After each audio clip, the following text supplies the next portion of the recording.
Welcome back to my podcast, Navigating Life in Spirit. For those listening for the first time, this podcast will be covering mental, emotional, spiritual matters, and all that jazz. Hola, my name is Hilary Molefe, a life enthusiast and a sister in spirit. I will be sharing my takeouts from everyday life by covering an array of topics, my views on them, and how I have handled them. I'm by no means an expert or a professional on the topics that are covered. This is solely a personal journey that I will be sharing with you.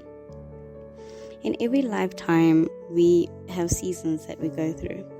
The main season for my journey has been centered around relationships, the assorted relationships ranging from relationship with self, family, romantic, friendship, colleagues, and just everyday engagements with strangers. What has come to my attention is how easily I'm able to connect with strangers than people I'd be expected to have bonds with.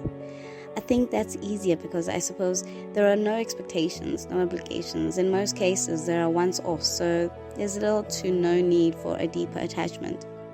I was thinking the other day how it is challenging for me to build a kinship with people, especially when they show keenness. To my surprise at first, I came up with very little insight on why I could be like this. I probed into my upbringing in the hopes of finding the true cause of the lack of interrelation. I could say that I had what anyone deems a normal upbringing, had a decent roof over my head, always had food on my plate, but that was just from a materialistic point of view.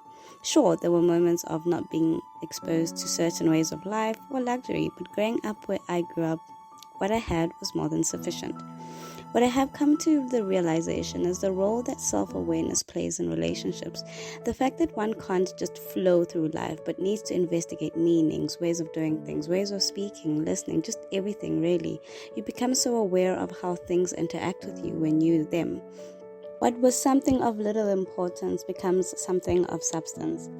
To truly understand this deep-rooted lack of connection, I had to look further into it. I had to go down generations and see perhaps where it all went astray. I had to start with the immediate line, which was my mother, and then my grandmother. I then later realized that, I need to go down all the way to my great-grandmother, and who knows how much deeper it goes. I mentioned only my maternal side as I was raised primarily by them, as many others out there. There it was, the answer as to why I struggle to form an attachment to people, whether short-term or long-term. It all goes back to the traumas that were experienced from each generation and what they did to heal or not heal from them. I am afraid that most of them carry their wounds with them in turn, passing them down. It saddens me deeply to know that I have more than likely already passed down the anguish to my child. The main difference is that I am learning to heal, although at times I wonder if I have done enough. We forget that healing isn't some miraculous act that happens. It must be put into action and implemented. You need to sit in the darkness with yourself and find a way to embrace the unlovable parts that you believed about yourself, to hold space for yourself. Lifetime traumas need lifetime healing. I don't think at the point of growing older that my maternal side of the family had the resources to heal. So much was expected of them at every turn. When were they meant to heal when so much was happening in their nearest surroundings as well as the distant surroundings? I had so many questions growing up. I understood to some degree how culturally a young lady wasn't allowed to claim her child as her own. There were many a reason as to why this was the case, so by default, the child would be deemed as her mother's. In that manner, the child would be raised in the correct structure. I'd like to see it from a grateful point of view. No one knows how life would have turned out had my mom be the one that took the reins of raising me. Would I be sitting here sharing these life experiences? I guess there's no answer to that, as we can't see into the past or change it for that matter. When looking into healing, I found myself seeking counsel. The counselor I was assigned to tasked me with questions to answer. One of the questions was, what kind of mother do you want to be? She then asked that I don't base it off the kind of mother I wanted for myself or the things that a mother should naturally do. I couldn't help but look at it from a viewpoint of what I've always wanted in a mother or what I had been exposed to by TV. I had written my answer down. I'm still in the process of being that mother for my child. There's a lot of navigating here. I guess in the same breath, we approach life as different people, even with the roles that we play in each other's lives. As the seasons change, so do we. I cherish relationships immensely, and now I see why. I didn't really have a secure attachment growing up, so in turn it led me to wanting it from external parties, when in fact this was something that I needed to create within self.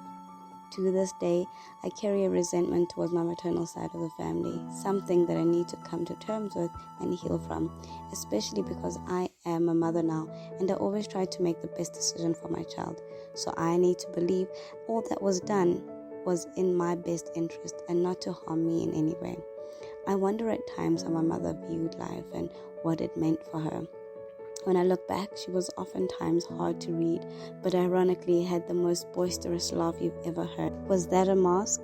I think of how my laugh is very similar to hers and wonder if I too mask the pain or if perhaps mine is genuine. I suffered a parent wound, mother and father wound. I'm grateful that it doesn't form as your identity, but rather something that has happened in your life. With this, I often wonder what my sense of self was growing up, having experienced these forms of trauma. It is said that a child's sense of self is built by the kind of relationship that they have with their primary caregiver, in my case, grandmother and part my mother. It formed the question of what kind of mother I am to my daughter. Am I emotionally available to her needs? Do I provide empathy to mirror her emotions and help her manage them? I guess the answers to all these questions I will find out and discover as we get older as mom and child. I see it as an opportunity to recreate a self-relationship from the pain of the mother's wound. I have an idea of the steps that need to take place for me to heal. These elements come up for me: expression of the pain, self-love, forgiveness of self and the parent, parenting of the inner child, developing of self-awareness. I guess in a sense, this is where being accountable for your own emotions come in, where you must disengage with the parent that did this in form of forgiveness and engage with changing it for the better. I am fortunate enough to have started with the self-awareness without even realizing. Although at times it may feel as though no level of healing has taken place, I know for sure, and I have said that lifetime traumas need lifetime healing. I guess that's a healing for you. It's not by any means linear. It's never an easy feat, but worth it in the end.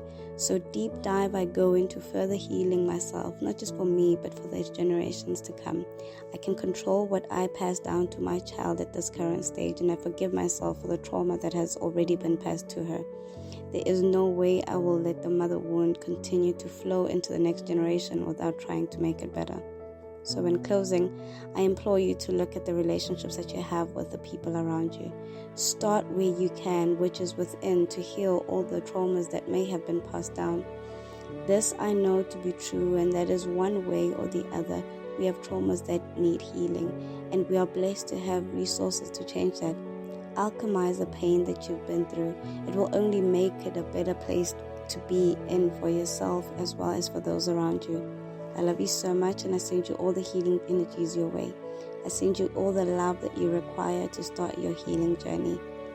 Be gentle on and with yourself.